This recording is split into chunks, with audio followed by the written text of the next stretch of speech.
Nagproning at nagbalag kami ng tanim ni Kuyang Patola. Meron na din mga bulaklak at bunga. Ito naman ho yung nahuli naming tilapia ngayong araw. Kaya napapitas na ako ng bunga ng sampalo para mailuto yung tilapia ng pangat. Masarap-sarap humigop na mainit na sabaw ngayon.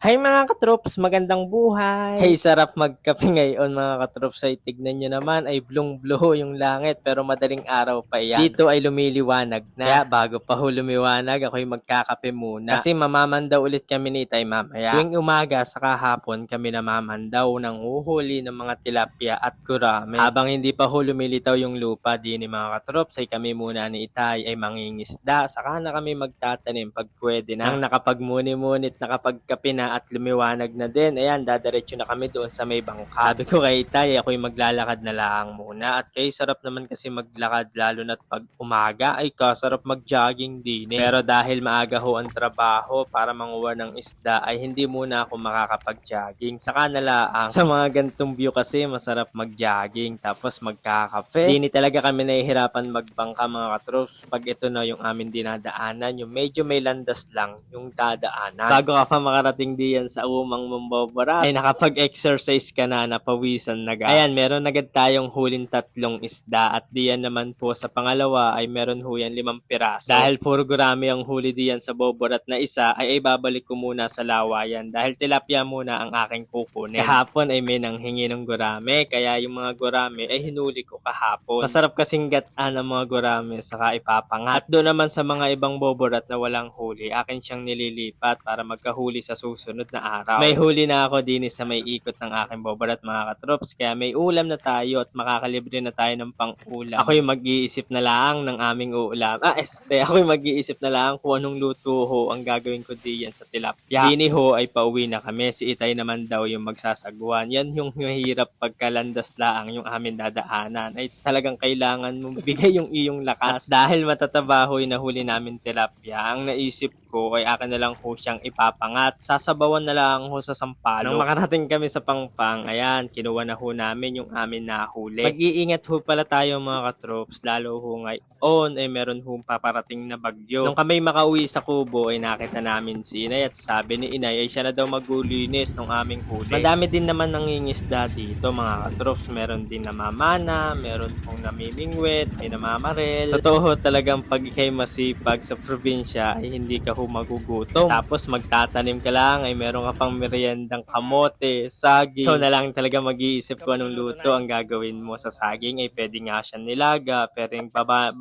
banana cute. Sa kamote lang ay kadaming luto na pwede mong gawin. Ay doon lang ay pwede mo na yung hapunan kay kabigat sa tiyan. Pero ako kasi ay sanay ho akong kumakain ng kanin sa gabi. Kaya kahit nakakain na ako na medyo padilim na ng kamote, ay kakain pa rin ako ng aking hapunan. Isa pa ho sa maganda sa bukid mga katrops ay kahit anong ulamin ninyo ay sobrang sarap ho ni Ayan, at nagkape muna kami ni Kuya. Tapos pagkakatapos magkape ay nagpunta na si Kuya doon sa kanyang patolahan. At dahil mataas na yung kanyang patola, ayan, ginagawa na ho niya ng balag. Pagkatapos humalagyan ng bionic na 3 layer at doon naman po sa paggagapangan ng mga patola, yung mga talbos, ay isang layer naman ho yung kinakabit niya. Yung magpapatibay ho kasi niyan yung 3 layer na ginilagay niya doon sa pabox ng mga kawayan. Bionic na ho yung amin nilalagay mga katrops na ginagawa namin balag ng aming mga halaman. Sobrang tibay ho kasi na yan. Gapangan, pwede rin ho yan. Yung patola ni Kuya ay meron na din mga bulaklak at may pailan-ilan na din mga bunga. Pagkakatapos si Kuya magbalag mga katrops, ang susunod naman ho na gagawin niya ay magpo-proning. Yung pagpo-proning ho, tinatanggalan ho namin ng dahon simula sa baba hanggang diyan sa itaas. At kung meron naman magsasanga sa ibaba ay hindi rin ho namin yun itutuloy. Ay po-proning din namin yun puputulin. Ang ginagawa ho kasi namin, kailangan yung mga gapang ay nandun lamang sa balag. Hindi ho tulad ng sitaw at ampalaya, pinoproning lang ho namin mga 5 dahon. Ito pala, isa ho sa mga nakaligtas noong mga bagyuhan. Ito ho ay medyo may kataasan din naman yung lupa. Kaya nakapagtanim pa rin.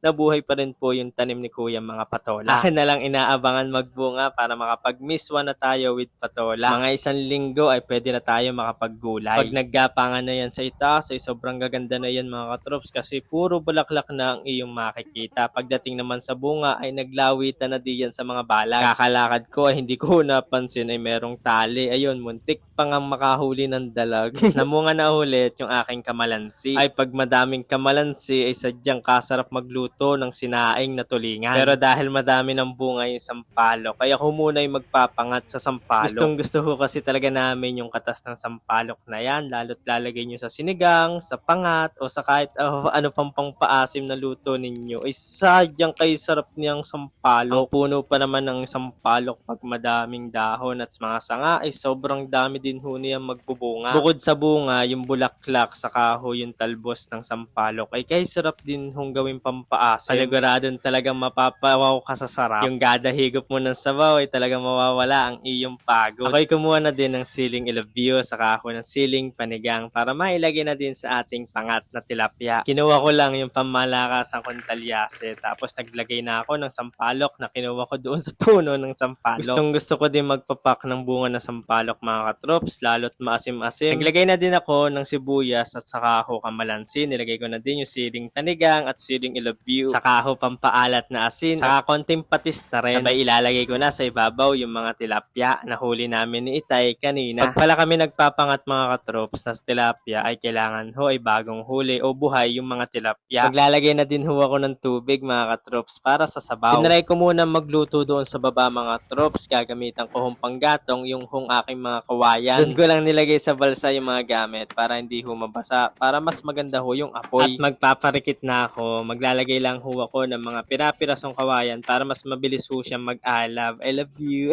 Lang mabilis lang ho yan lutuin mga katrops. Pagkakahulo na yan at malambot na yung tilapia, luto na ho iyon. Inyo lang hong titikman para kung kukulangin sa alat ay magdadagdag ho kayo ng asin. Akin na din hong binilad yung aking mga daing na tilapia. Sa inyong lugar mga katrops ay nagdadaing din ga kayo ng mga tilapia. Kami kasi din yung mga maliliit ay amin ho siyang dinadaing. Sobrang sarap po kasi na yan, lalo na sa almusal, doon ipapartner mo sa sinangag. Nalimutan ko palang lagyan kanina ng paminta, kaya naghabol na ako ng paminta para naman paminsan-minsan ay maalala mo ako. Ay, bira lang Yun hong hindi inaabot ng kulo ay akin ho siyang binabaliktad para maluto naman yung laman. Pag hindi kasi aabutin ng kulo ay baka mahilaw ay malansaw yun. Ganyan ho yung luto namin sa pangat na tilapia mga katrop. Pampaasim na amin ginalagay ay yun humbunga ng sampalok. Sobrang sarap humigop ng katas ng sampalok. Pagkaluto ay nilagay ko na doon sa may lamesa. Bali yung lamesa ho namin ay nandun ho sa gilid ng kalsada. Dahil baha ho doon sa ibaba ay dini muna kami sa itaas ng kalsada kumakain. Hindi ko na ho nilagay sa lagayan yung ating pangat mga katrops dahil baka ho madurog pa, kaya nilagay ko na lang yung talyasi sa lamesa para unli refill. Kain ho pala tayo mga katrops. Ang ulam ho namin ngayon tanghalian ay pangat na tilapia sa sampalok. Gantong masarap na ulam sa bukid, lalo na ho't pagpagod ka, masarap pong humigop na mainit na sabaw. Araw-araw ka pang kumakain sa labas. Literal na sa labas kumakain. Mas masarap po kasi kumain sa labas mga katrops, lalo na tini sa probinsya ay nakakalanghap ka ng mga sariwang hangin. Kagandahan pa, nakakain ka pa din ng mga sariwang gulay, sariwang isda. Masarap din kumain pag nakakamay, lalo na pag ganyang matinik. Maraming salamat ho sa inyo mga katrops. Love, love!